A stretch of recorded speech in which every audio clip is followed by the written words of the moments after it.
Dear students, हमारा जो must का जो हमने फर्स्ट जो नियम था उसमें हमने जैसे उसमें बताया गया था कि हमारा कंप्लेसन की बात आ जाए, अनिवार्यता की, और हमारा जो स्ट्रॉन्ग मॉरल ऑब्लिगेशन उसके बारे में मैंने फर्स्ट जो पर्सन का प्रोनाउन है वी है उसके बारे में बताया। तो मैं एक दो एग्जांपल और पुट करना चाहूँगा यहाँ पर। जैसे you must do as you are told. न्यू करा कि यहाँ पर यू मस्ट डू, आपको करना चाहिए, एज यू आर टोल्ड, जैसे आपको बताया गया वैसा आपको करना चाहिए। तो रही बात, जैसे मैं और एग्जांपल ले रहा हूँ, जैसे ही थर्ड पर्सन को यहाँ पर प्रोनाउन को लेकर के मैं he must pay his debt, उसे अपना ऋण है ना वो आव से चुकाना चाहिए। तो उसके क्या बनती है, मॉरल ऑब्लिगेशन बनता है, स्ट्रॉन्ग मॉरल ऑब्लिगेशन। तो इसी प्रकार जैसे मैं रूल नंबर 2 की तरफ आगे बढ़ रहा हूँ, यस, जो है इंटेंशन। इंटेंशन का मतलब होता है इरादा, मकसद। इंटेंशन और फिक्स्ड डेटर्मिनेशन को शो करने के लिए, डेटर्मिनेशन को एक्सप्रेस करने के लिए, एक्सप्रेस करने के लिए, इंटेंशन और फिक्स्ड डेटर्मिनेशन को एक्सप्रेस करने के लिए। जैसे मैं एग्जांपल के तौर पर यहाँ पर लूँगा आई मस्ट गो, तो मैंने इरादा जता दिया, मेरे फिक्स्ड डेटर्मिनेशन भी मैंने शो कर दिया, आई मस्ट गो, मुझे जाना होगा, या मैं वी को लेकर चला, वी मस्ट गो, हमें जाना होगा। तो ये एग्जाम्पल जो है ना अक्सर एग्जाम में आ जाते हैं, कंपटीशन एग्जाम की बात क्यों ना हो, तो मोस्टली जो स्टूडेंट है वो क्या है मिस्टेक कर देते हैं, चाहे कंपटीशन एग्जाम की बात हो, चाहे आपके एनुअल एग्जाम जो होते हैं 10th और +2 स्टैंडर्ड के। यस, तो मैं रूल नंबर 3 की तरफ बढ़ रहा हूँ। यस, ठीक है। अब एग्जाम में आते हैं तो मोस्टली ध्यान रखने वाली बात है यहाँ पर, जो व्यक्ति फर्स्ट पर्सन है वो क्या है, डेटर्मिनेशन को शो कर रहा है, यस यहाँ पर, तो या इंटेंशन को। रही बात अब मैं जैसे आपका जो थर्ड है स्ट्रिक्ट प्रोविजन की बात आ गई ना, तो सख्त मनाही की बात आ गई। स्ट्रिक्ट प्रोविजन का मतलब होता है सख्त मनाही को एक्सप्रेस करने के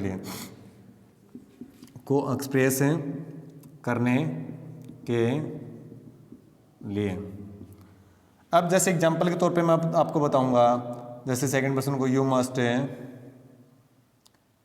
you must not smoke here, आपको यहाँ धूम्रपान नहीं करना चाहिए, क्योंकि it is a temple of education, और ये विद्या मंदिर है। तो यहाँ पर वर्क क्या होता है, बी रीडिंग का होता है, राइटिंग का होता है और टीचिंग का होता है। तो इट इज़ नॉट कहते हैं प्लेस फॉर, कहते हैं smoking, it is not a place for smoking, ये धूम्रपान करने की जगह थोड़ी है। तो वहाँ पर क्या है, उसके लिए सख्त मनाही है, सख्त मनाही के लिए हम यहाँ पर क्या है। इसी प्रकार मैं जैसे कहूँगा, जैसे स्टूडेंट्स जो खेल रहे हो ना उनको लिए हम क्या करूँगा कि you must not play on the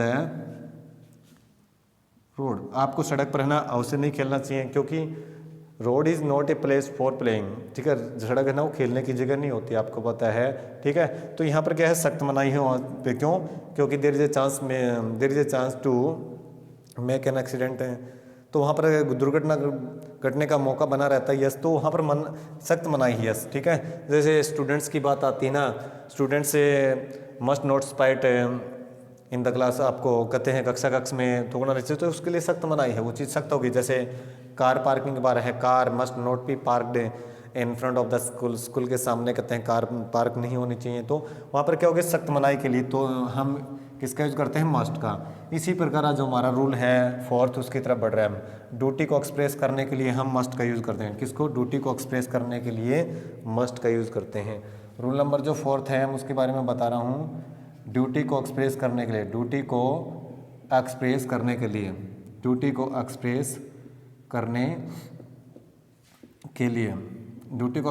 के लिए क्या, जैसे मैं कहूँगा एक सोल्जर की ड्यूटी पे जो बता रहा हूँ, soldier must fight for his country, एक जो सैनिक होता है ना उसको अपने देश के लिए लड़ना चाहिए, ठीक है ना, अपने देश की सेवा के लिए तत्पर रहना चाहिए ऑल द टाइम। जैसे मैं कहूँगा जैसे उसको गेट रेडी रहना चाहिए, यस, ठीक है ना, तो तैयार रहना चाहिए, देखिए अपने देश के लिए लड़ने के लिए। यस, तो यहाँ पर क्या होगा, उसके लिए ड्यूटी का बात कर देगी, उसकी what is the duty of a soldier, एक सिपाही की क्या करता होता है वो करते हुए एक्सप्रेस कर दिया। इसी प्रकार जज होता है जुडिशरी के अंदर, जैसे जज के बारे में बता रहा हूँ, ए जज मस्ट बी अपराइट। ये भी एग्जाम में बहुत बार आ जाता है। इसका मतलब होता है अपराइट। अपराइट का मतलब होता है न्याय संगत, न्यायकारी, जो किसी पक्षपात न करता हो, जो पक्ष न लेता हो, यस, ठीक है ना। तो जो जज है ना बुनियादी से वो अवश्य न्यायकारी होना चाहिए। कहने का उसका फर्ज है, ड्यूटी क्या बनती है कि उसको न्यायकारी होना चाहिए, उसे न्याय के में ही विश्वास रखना चाहिए। दो लोगों का भला करने के माने न्याय के बारे में, तो न्याय संगत। तो यहाँ पर हमें पता चल गया ए जज मस्ट बी अपराइट, कि न्यायाधीश है ना उसको न्यायकारी होना चाहिए, यस, ठीक है। जैसे एवरीवन की बात कर दूंगा, जैसे यहाँ हर किसी के लिए, everyone must do his duty. हर इंसान को अपना फर्ज करना चाहिए। हर इंसान को अपना जो कर्तव्य होता है ना उसको क्या है करना चाहिए। तो ये हर इंसान का फर्ज बनता है, तो यहाँ पर मस्ट का यूज़ कर दिया। जैसे आपको रूल जो 4 हैं आपके मस्ट हैं, जो एग्जाम में अक्सर आते हैं, वो चारों मैंने मेंशन कर दिए हैं, उनके बारे में डीपली बता दिया है, अक्सर एग्जाम में आ जाते हैं। और ये ध्यान रखना है, आपको जो ट्रिक बताना है, जो एग्जाम्पल बता रहा हूँ, उनको भी फॉलो करना है। अब हम अगला जो हमारा मॉडल उसके बारे में यूज ऑफ यूज टू, किसके बारे में डिस्कस करेंगे, यूज ऑफ यूज टू। अब पहला जो रूल है उसके बारे में हम डिस्कस करेंगे। देखिए, अब पास्ट की हैबिट को शो करने के लिए, पास्ट की हैबिट को एक्सप्रेस करने के लिए, पास्ट की हैबिट को एक्सप्रेस करने के लिए। अब पास्ट की हैबिट जैसे मैं बताऊंगा मेरे खुद के बारे में, जैसे I use to take tea in my childhood. अब मैं मेरे बचपन में क्या करता था, चाय पीता था। तो ये मेरी पास्ट की, भूतकाल की कह मेरी आदत हो गई, ठीक है, कि क्या आदत थी मेरी। और एग्जाम्पल ले सकता हूँ, जैसे मैं कहूँ yes he use to tell a lie in his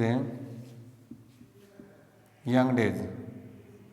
युवावस्था में क्या करता था वो, he use to tell a lie, वो झूठ बोला करता था। जब वो जवान था तो झूठ बोला करता था, तो उसकी आदत हुई पास्ट के बारे में। जैसे मैं गांधी जी के बारे में भी एक एग्जाम्पल बता देता हूँ। जैसे गांधी जी भी एग्जाम में आ जाता है। Gandhi ji use to spin every morning. तो यहाँ पर भी क्या होगी, पास्ट की हैबिट होगी। पास्ट के लिए वुड का भी यूज होता है, गांधी जी वुड स्पाइन एवरी मॉर्निंग, तो यहाँ यूज टू का प्रयोग कर दिएगा, ठीक है ना। तो याद रखने वाली, जैसे मैं कहूँ यस, और एग्जाम्पल बता सकता हूँ। जैसे मैं कहूँ yes I use to play cricket, I use to play cricket in my childhood, कि मैं मेरे बचपन में क्या करता था, क्रिकेट खेलता था, यस। तो I use to play cricket in my childhood. तो जो अक्सर एग्जाम में हमारी मदद करते हैं, तो क्या करते हैं, ये जो चीज़ें आती हैं तो इंडिकेशन का काम करती है हमारे लिए।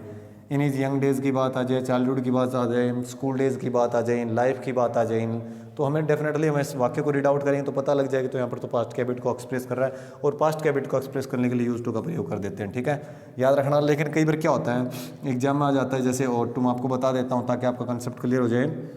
यूज्ड आ गया, ठीक है, और वुड आ गया। तो आपको याद रखने वाली बात है, अगर टू आ रहा है यहाँ पर देखिए, तो यहाँ पर ओट का कदाचित नहीं होगा, क्योंकि पास्ट की बात आ गई ना, इन माई चाइल्डहुड की बात कर दी।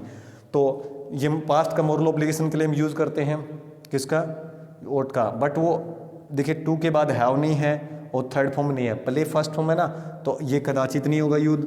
अगली बात आ गई वुड की। वुड आपको पता है, वुड के बाद आपको बता रखा है मॉडल हमेशा अपने साथ V1 रखता है। तो यहाँ पर देखिए इसके बाद V1, लेकिन यहाँ पर तो टू इन्फिनेटिव है, टू और फर्स्ट फॉर्म ऑफ वर्ब, ठीक है। तो यहाँ पर क्या आ जाएगा, यूज्ड आ जाएगा बेटा, इसलिए यूज्ड है। तो आपको पता चला।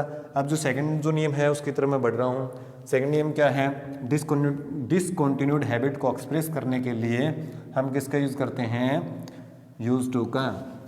डिसकंटिन्यूड हैबिट को एक्सप्रेस करने के लिए जो रूल नंबर है आपका सेकंड है,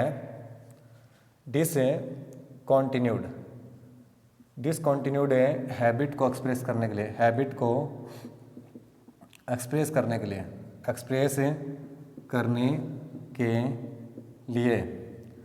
आप देखिए एग्जांपल के तौर पे आपको मैं बता रहा हूँ, यस आई यूज्ड टू, मैं टेक टी का एग्जांपल ले रहा हूँ, जैसे take tea but now I take coffee. अब कह रहा कि मैं तो क्या करता था, I use to take tea, मैं चाय पीता था, but now I take coffee, परंतु मैं अब तो क्या करता हूँ, कॉफ़ी पीता हूँ। तो इसका मतलब पहले कुछ और करता था और कुछ और करता, तो हमें पता चला क्या करता था कि मैं चाय पीता था, लेकिन अब मैं क्या करता हूँ, कॉफ़ी पीता हूँ। तो ये चीज़ हमारी लिए बहुत ज़्यादा मददगार रहेगी, ठीक है ना, बहुत ज़्यादा हेल्पफुल रहेगी हमारे लिए। क्यों? क्योंकि हमें पता चलेगा कि अब मैं क्या करता हूँ, तो पहले कुछ और करता था और करता था, वो मेरी पास्ट की हैबिट हुई। तो क्या करता था, चाय पीता था, टेक टी, ठीक है, ये याद रखने वाली बात है। इसी प्रकार मैं कहूँगा, देखिए ही यूज्ड टू, प्ले के बारे में ले रहा हूँ, he used to play cricket but now he plays, मान लीजिए मैं हॉकी ले रहा हूँ, फुटबॉल कोई भी ले सकता हूँ, तो अब वो हॉकी खेलता है, लेकिन इसका मतलब पहले कुछ और करता था, अब कोई और गेम में इंटरेस्ट हो गया उसका। तो इसका मतलब उसकी आदत क्या थी, कौन से खेल खेलने की थी, क्रिकेट की थी। तो भूतकाल में क्या करता है, वो क्रिकेट खेल, लेकिन अब क्या करता है, वो हॉकी खेलता है। तो डिसकंटिन्यूड हो गई कि लगातार जो आदत थी, लेकिन उसमें अचानक बदलाव हो गया, अब वो क्या करता है, तो आपको पता चला एग्जाम में। तो याद रखने वाली ये जो चीज़ें हमारे लिए बहुत ज़्यादा हेल्पफुल रहेंगे, ठीक है। तो आपको ये चीज़ें दिमाग में बैठा लेना। बहुत सारे एग्जाम्पल हैं बताने के लिए, there are so many examples for expressing in front of you, ठीक है ना। तो ये चीज़ें हमें दिमाग में बैठी। अगली जो बात है, हमारे जो दोनों नियम है ये तो कंप्लीट हुए। जैसी बात आगे हम करेंगे, देखिए अब जस्ट यूज टू के बारे में पता चल गया हमें। अब यूज ऑफ डेर का ले लेते हैं हम पहले, ठीक है। Rule number first. अब यहाँ पर क्या है, सांस के बारे में जानना, सांस के बारे में जानना, सांस के बारे में जानना। अब आपका जो एग्जाम्पल है, जैसे मैं कहूँ जैसे how dare you insult me, बहुत बार एग्जाम में आ जाता है, how dare you insult me, आपके अंदर हिम्मत कैसे, आप मेरे को बेइज्जत कर दें। आपके अंदर कहते हैं कि आप में हिम्मत कैसे हुई कि आप मुझे बेइज्जत कर दें, मुझे कहते हैं अपमानित कर दें। जैसे मैं कहूँ, जैसे स्टूडेंट्स होते हैं, मैं कहूँगा how dare you oppose your teachers, क्या आपके अंदर हिम्मत कैसे कि आप अपने अध्यापकों को कहते हैं भाई बातों का उल्लंघन कर दें। आपके अंदर हिम्मत कैसे कि आप अपने अध्यापकों की बातों का उल्लंघन कर दें, ठीक है। तो जैसे मैं कहूँ जैसे how dare you go there, आपके अंदर हिम्मत कैसे कि वहाँ जाने की। इसी प्रकार मैं कहूँ how dare he touch my things, how dare he touch my things, उसको उसमें हिम्मत कैसे हुई कि वो मेरी चीज़ों को सप्रेस कर दे, उसमें हिम्मत कैसे हुई कि उसने मेरी चीज़ें सप्रेस की, कैसे हिम्मत हुई उसमें। तो यहाँ पर क्या हो गया, जैसे एग्जाम पे अक्सर आ जाते हैं। रूल नंबर जो सेकंड है मैं उसको रिपीट कर देता हूँ इसका। तो सांस के बारे में जानने के अगला हमारा सांस का न होना, सांस का न होना, सांस का न होना, ठीक है। अब जैसे एग्जाम्पल के तौर पे मैं बताऊंगा, तो पहले मैं इसको थोड़ा रफ कर देता हूँ ताकि आपको परेशानी ना हो, नीचे की तरफ देखने में आपको दिखाई नहीं देगा। तो यहाँ पर देखिए मैं इसके एग्जाम्पल लिख रहा हूँ, जैसे कि you dare not touch electric wires, आपके अंदर हिम्मत नहीं, कहते हैं आप विद्युत के तारों को छू दें। तो सांस के बारे में ना, सांस का नाम, आप में सांस हिम्मत नहीं है, सांस नहीं है। और एग्जाम्पल ले रहा हूँ, जैसे you dare not go there की बात कर रहा हूँ मैं, जैसे गो देयर, आपके अंदर हिम्मत सांस नहीं है आप वहाँ जाने की, जैसे वहाँ पर जाके खेलने लग जाएँ, कोई भी चीज़ लगा लीजिए विदाउट। तो यहाँ पर कह रहा है कि you dare not go there, आप में हिम्मत नहीं वहाँ जाने की। यस, तो जैसे मैं कहूँ you dare not touch my things, आप में हिम्मत नहीं, आप मेरी चीज़ों को सप्रेस कर दें, ठीक है। बहुत सारी, जैसे मैं कहूँ ऐसे, या थर्ड पर्सन के बारे में जैसे ले रहा हूँ, he dare not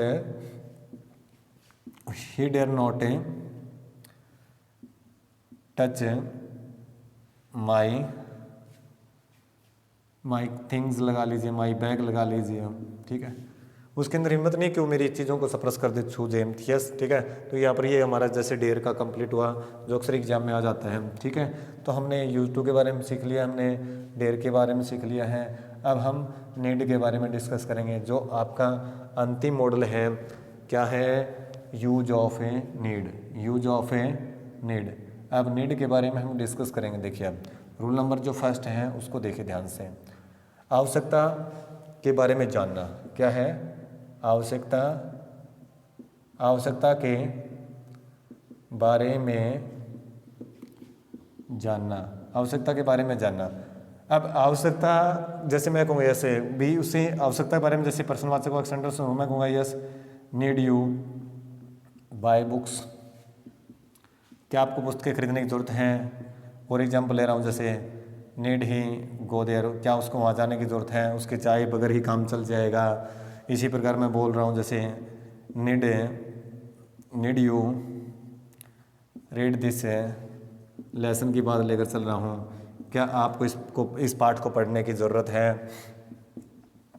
need you solve these sums, क्या आपको इन सवाल, सम्स का मतलब यहाँ जोड़ नहीं कहेंगे, सवाल होता है क्वेश्चन जो, क्या आपको ये प्रश्न हल करने की ज़रूरत है, इन सवालों को हल करने की ज़रूरत है। मैथमेटिक्स में हम क्या बोलते हैं, सवाल, ऐसे ही ना। तो नीड यू कहते हैं सॉल्व दिस सम्स, क्या आपको। तो अगला नियम हम आपको बता रहा हूँ, रिपीट कर रहा हूँ, रूल नंबर 2 है। तो क्या है, आवश्यकता के बारे में जानने बारे में पढ़ लिया, आवश्यकता का न होना। दूसरा है आवश्यकता का न होना, कि वहाँ ज़रूरत नहीं होती है जहाँ। मैं यहाँ एग्जाम्पल के तौर पर कहूँगा जैसे you need not go there, आपको वहाँ जाने की ज़रूरत नहीं है, आपके जाए बगैर ही काम चल जाएगा, काम हो जाएगा, डन हो जाएगा, ठीक है, जो भी काम है। इसी प्रकार मैं ऐसे एग्जाम्पल जैसे और लूँगा, जैसे एग्जाम्पल के तौर पे ले रहा हूँ आई हैव ऑलरेडी